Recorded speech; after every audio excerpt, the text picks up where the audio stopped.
はい、おはようございます。本日はみじん切りについてやっていこうと思います。今回伝えたい内容はみじん切りのやり方。みじん切りのやり方といっても食材ごとにやり方が全然違うんですね。で、そのコツも紹介します。で、今回紹介する食材は玉ねぎ、白ネギ、あと生姜とニンニクですね。その4つできれば大体のみじん切りができるようになるので紹介していきたいと思います。そして西洋料理の言葉でシズレとかアッシェっていう言葉があるんですけど、そういったものがどういったものかも紹介していきたいと思います。はい、それではやっていきましょう。はい、改めておはようございます。キテレツ食堂のオイリと申します。では早速やっていきますね。では最初は玉ねぎを使ったみじん切りをしていきます。やっぱりみじん切りといったら玉ねぎですよね。この玉ねぎのみじん切りもいろいろコツがあるので、それも紹介していきます。で、やっぱり玉ねぎのみじん切りって難しいと思うんですけど、切ってる最中に涙が出たりとか、そのちょっと後ほど涙が出る理由とかも説明していきますので、先にみじん切りだけちょっとやっていこうと思います。で、使う包丁なんですけど、一応玉ねぎのみじん切りをしやすいのはやっぱり切り込み入れるときはペティナイフがやりやすいです。なのでちょっと今回はペティナイフでやっていきます。で、玉ねぎはこの状態に切ってもらいます。で、芯は残したままにしてください。薄切りにする場合は芯は取り除くんですけど、もちろんみじん切りにする場合は芯を残すことでバラバラにならなくて済みます。なので芯は残したまま切るようにしてください。では早速やっていきたいんですけど、一応切り方のコツとしたら動かし方はこういう風に切っていきます。引き切りですね。まな板から平行に上げて、でそのまま下ろしながら引いていくって作業です。はい、では実際にやっていきます。玉ねぎの位置はできるだけまな板の手前の方に持ってくるとすごくやりやすいので、できるだけ手前の方に持ってきてください。ではいきます。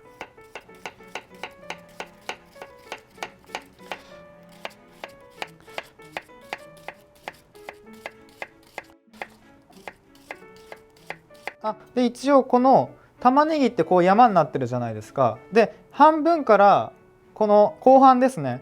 下がっていくとすごくやりにくくなるので、後半はゆっくりやるようにしてください。後半まで早くやっちゃうとちょっと手を怪我する恐れありますので、後半はちょっとゆっくりめにしてあげると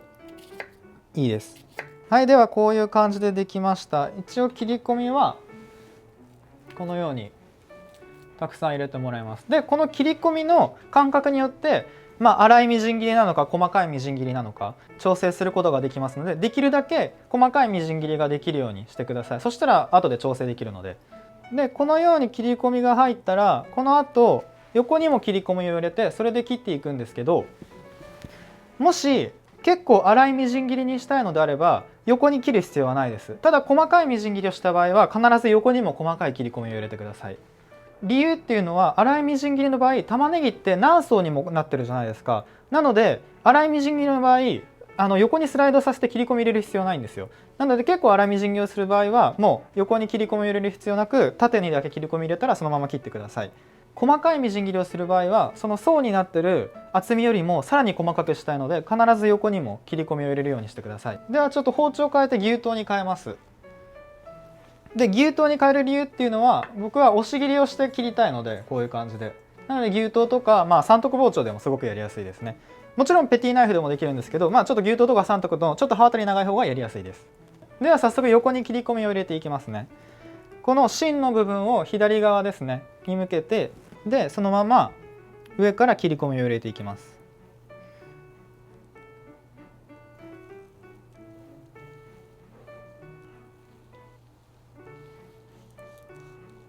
はい、ではこのように横に何箇所か切り込み入れたら、その後普通に切っていきます。では切っていきます。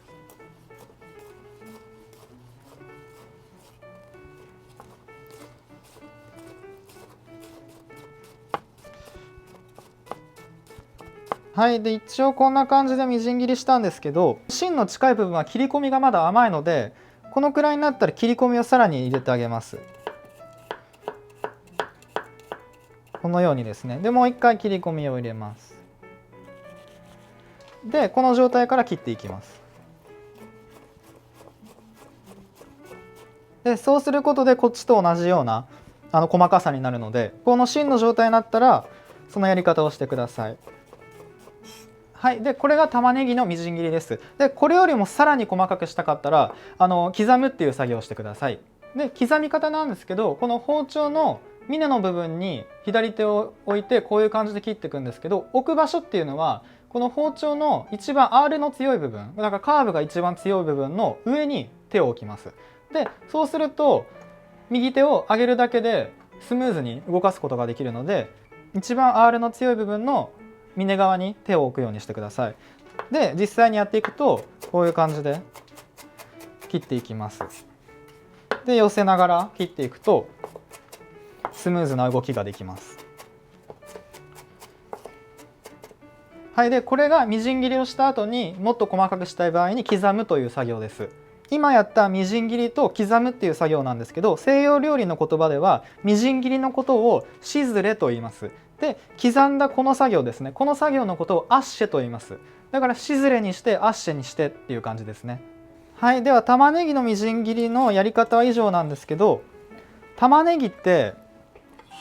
切ってる途中に涙出るじゃないですか。その理由って玉ねぎに含まれている硫化アリルっていうものが原因なんですけど、その硫化アリルってどうやったら発生するかっていうと、硫化アリルっていうのは細胞が壊れることによって蒸発して目とか鼻の粘膜にすごい刺激するんですね。だから脳がもう涙を出して洗い流せって命令を出すんですよ。だから涙が出てくるんですね。その涙が出るっていう現象はもう体を守るための自然な現象なので、それはしょうがないんですけど、だからいかに硫化アリルを出さないように細胞を壊さずに切るか。じゃあその硫化アリルを出さないように切る切り方3つ紹介します。まず1つ目、玉ねぎを冷やしてから切る。そして2つ目、玉ねぎを水につけながら切る。そして3つ目、切れ味のいい包丁で玉ねぎを切る。この3つです。まず1つ目の冷やしてから切るっていうのは、もう冷蔵庫入れといて切る直前で冷蔵庫から出して切ると硫化アリルっていうのは飛びにくいです。その理由っていうのはもうシンプルに硫化アリルって冷やすことで発生しにくくなるんですね。だから涙が一応ちょっとは出にくくなります。で次の2つ目は水につけながら切るっていうのなんですけど、玉ねぎを切る前にちょっと水にさらしたりとか、切ってる最中にちょっと水にさらしながら切ると硫化アリルっていうのは発生しにくいです。ただこのやり方は本当におすすめできなくて、おすすめできない理由っていうのは栄養を失うんですよ。玉ねぎって血液がサラサラになることで有名だと思うんですけど、その血液がサラサラになるいい成分さえも水に流しちゃうので、このやり方っていうのはおすすめしないです。で一番おすすめなのが3つ目の切れ味のいい包丁で切るっていうことです。切れ味のいい包丁を使うことで細胞を壊さずに切ることができるんですね。もう玉ねぎは自分が切られてることに気づいてないんですね。その玉ねぎ切ってももうこんな目で寄せても全然涙出ないんですよ。もうこれももう全然涙出ないんですよ。だからそれくらい切れ味って大事なんですよ。なので皆さん切れ味のいい包丁は絶対使うようにしてください。はい、では次白ネギのみじん切りのやり方いきます。白ネギのやり方は2つ紹介します。先そのやり方を説明すると、蛇腹切りといってまず斜めに切り込み入れて、その後反対向けて斜めに切り込み入れて切るっていう方法と、あと縦に無数に切り込みを入れてその後切っていくっていう方法を2つ紹介します。はい、では先に蛇腹切りをしてからのみじん切りを紹介します。次使う包丁は三徳包丁でやっていきます。でこの蛇腹切りを切る時のコツなんですけど、蛇腹切りって切り切っちゃダメなんですよ、絶対に。だから切り切らないようにするためのコツとして、この人差し指ですね、この人差し指をちょっと出してあげるんですよ、包丁の下に。そうすると絶対にこれ以上切れないので、このように切るのが一番おすすめですね。あとよくあるのがこっち側まな板につけてこっち側浮かせるっていう、この状態で切っていくっていう。だから切る場所をここら辺にすれば、切ることはないじゃないですか。だからこういう方法でやる人もいます。ただこのやり方ってここめっちゃまな板にコツコツつくじゃないですか。だから僕個人的にあんまり好きじゃないので、だからできるだけこういうやり方をしています。はい、ではやっていきます。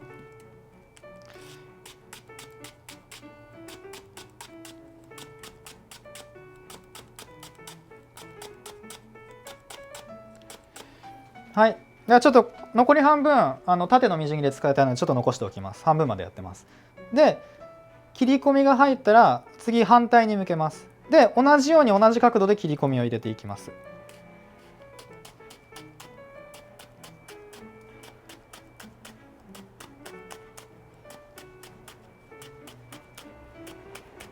はい、ではこんな感じで切り込みが入りました。もう蛇腹切りなのでこんな感じでうねうねします。でこの状態にしたらこの後そのまま切っていきます。それでは実際に切っていきます。ちょっと端の方だけ落としてもらって、そして切っていきます。いきますね。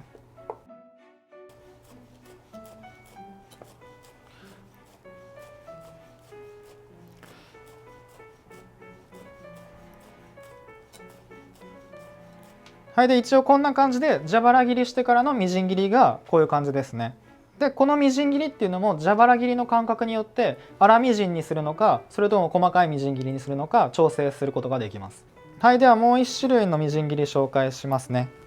はい、で次のみじん切りなんですけど、次はペティナイフを使っていきます。ペティナイフがちょっとやりやすいのでペティナイフ使っていきます。で今からやるみじん切りなんですけど、縦に無数に切り込みを入れていきます。で一応僕が今からやるのは、だいたいそうですね、1周で5本ぐらい切り込み入れて、でその後ちょっと下行って、その切り込みと切り込みの間から切り込みをさらに入れてっていう切り方をしていきます。ではちょっとやっていきますね、実際に。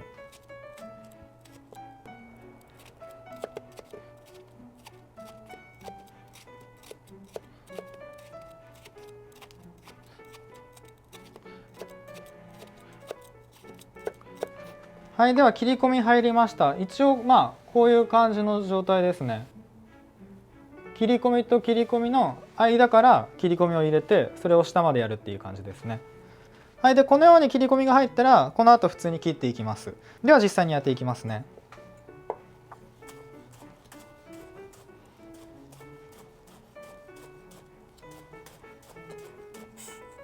はい、こんな感じですね。これがもう一個のみじん切りのやり方です。はい、ではせっかくなので中華包丁でもちょっと切り方を紹介したいと思います。で落とし切りっていう切り方を基本的にはするんですけど、一応落とし切りじゃなくても普通に一個一個丁寧にこういう感じで切っていっても全然問題はないです。で落とし切りっていうのはこのように落とし切りしていくんですけど、それでやっていきますね。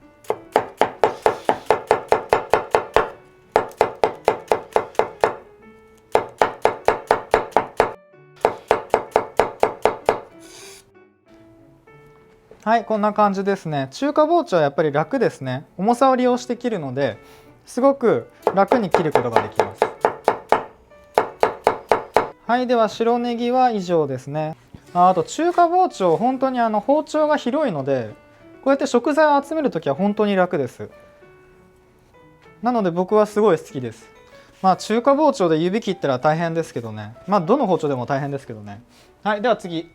ニンニクのみじん切りなんですけど、ニンニクのみじん切りは基本的に玉ねぎと一緒です。ただそのニンニクって潰す潰さないっていうのがあって、それって香りを出すか出さないかみたいなんですけど、その理由もちょっと伝えていきます。でみじん切りのまず下処理なんですけど、でニンニクってこの後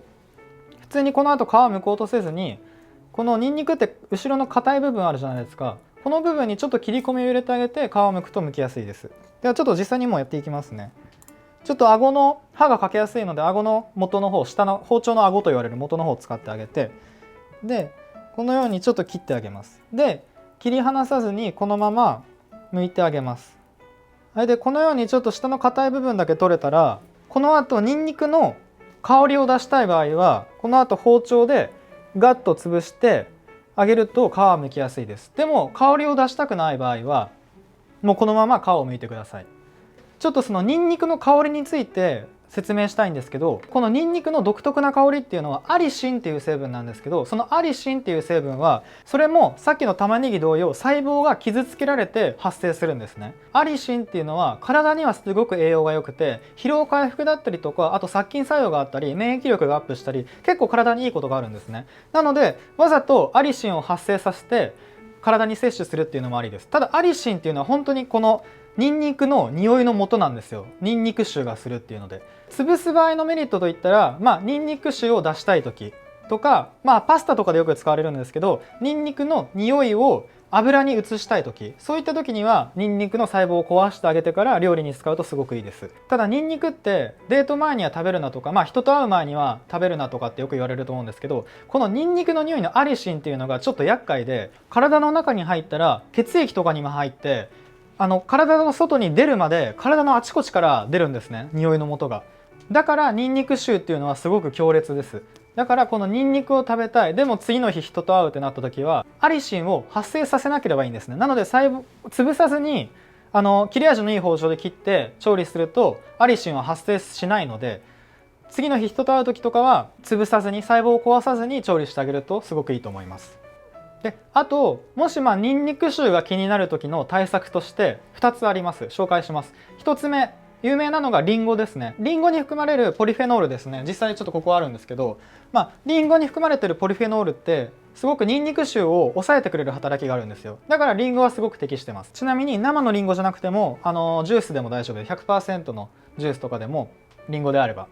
ニンニク臭は抑えることができます。で2つ目、牛乳ですね。牛乳を飲むことなんですけど、牛乳に含まれてるカゼインがそのニンニク臭を抑える働きがあるので、なんかニンニク臭が気になるなとか、なんかあの人ニンニク臭臭いなと思ったら牛乳を飲むか飲ませるかしてあげると、ある程度ニンニク臭は抑えられると思います。他にもなんかコーヒーとか味噌汁もある程度抑えられるらしいんですけど、有名なのはリンゴと牛乳ですね。覚えておいてください。はい、では実際にニンニクのみじん切りをやっていきます。僕はちょっと潰さずにそのままいきますので、ちょっとこのまま皮を剥きます。で皮を剥くとき反対側のこっちの部分ですね、こっちもちょっと切ってあげて剥くとすごく剥きやすくなるので、反対側も切るようにしてください。はい、では皮を剥けてこの状態にしたら、さっきの玉ねぎみたいにみじん切りしていきたいんですけど、にんにくって一個一個ちょっと形が違ったりするじゃないですか。今みたいにだいぶ安定してるのでこのまま切っていくんですけど、もう丸っこく下が安定してなかったら一回半分に切ってから切るようにしてください。では早速やっていきますね。このまま無数に切り込みを入れます。でこの時も一応ペティナイフの方がやりやすいんですけど、ちょっと3徳でやってみますね。で後半はちょっと危ないので丁寧にやるようにするといいと思います。はい、でそうしたら横に切り込みを入れます。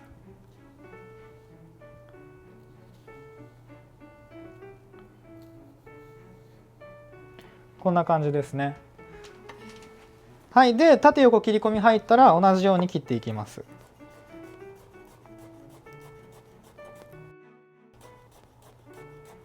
はい、こんな感じですね。みじん切りができました。これ以上さらに細かくしたかったり匂い出したかったら、そのアッシェですね、刻んだり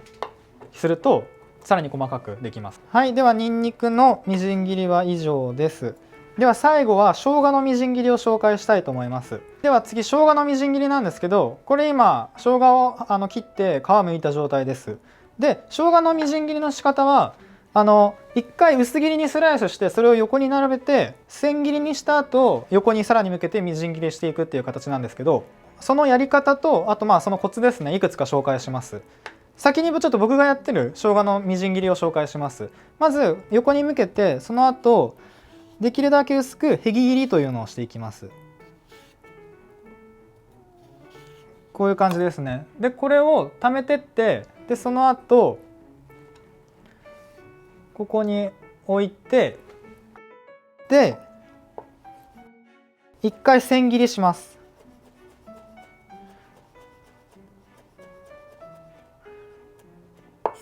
で一回千切りしたのがこういった形ですね。でこの状態にしてからこのまま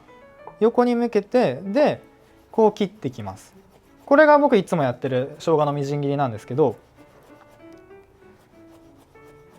これは結構細かくしたい時に使う生姜のみじん切りのやり方です。結構これで細かくなるので、へぎ切りっていうのはかなり薄切りに向いてる切り方なので、こういったやり方をします。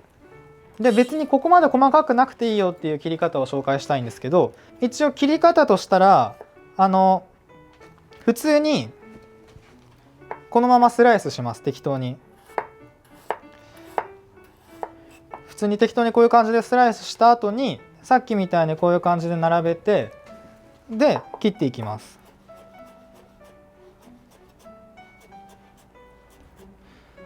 こういう感じですね。でちょっと厚めの棒状ができて、でそれをさっきみたいに横に向けて適当にこういう感じでスライスしていくと、ちょっと粗めの生姜のみじん切りができますね。でここからさらに細かくしたかったり、生姜の香りを出したかったらここからアッシュですね、刻んだりしても全然いいので。なので今回紹介したかったのはへぐやり方と普通にスライスしてからやるやり方があるよっていうことですね。どちらでも全然いいと思います。ただへぐやり方を覚えたら本当に楽なんですよ。だんだん溜まっていくので、その後の処理がすごい楽なんですね。なのでへぎ切りはちょっと包丁の切れ味も必要だし、ちょっとだけ難しいんですけど、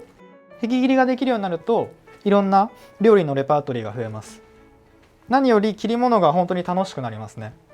はい、それでは本日の内容は以上です。今回はみじん切りについて詳しくやってきました。使う場面はわからないですけど、シズレとアッシェっていう言葉も覚えました。西洋料理のレストランとかホテルとかで出食する方は結構シズレとかアッシェって言葉使うと思うので、ぜひ覚えてください。で、このみじん切りの大切さっていうのは料理ですごく出てくる場面が多いと思います。で、みじん切りってやっぱり包丁の切れ味がいかに大切かわかると思います。また包丁の切れ味の復活させ方だから研ぎ方ですね、それも紹介していきますので、ぜひ今後の動画をチェックしてみてください。はい、では終わります。本日もご視聴ありがとうございました。次回ですね、次回はちょっとさっき出てきたんですけど、千切りですね、千切りのことを詳しくやっていこうと思います。この千切りもかなり奥深くて、千切りって千切りの大きさによっても名前が変わってくるんですけど、その千切りの一種に、細切りとかあと千六本切りとかっていう切り方があるんですけど、そういったのも紹介していきます。あとキャベツの千切りのコツとか、あとピーマンの下処理の仕方とか、そういったのもやっていくので、ぜひ楽しみにしてお待ちください。はい、それではあなたの人生がより良い人生となりますように。またね。バイバイ。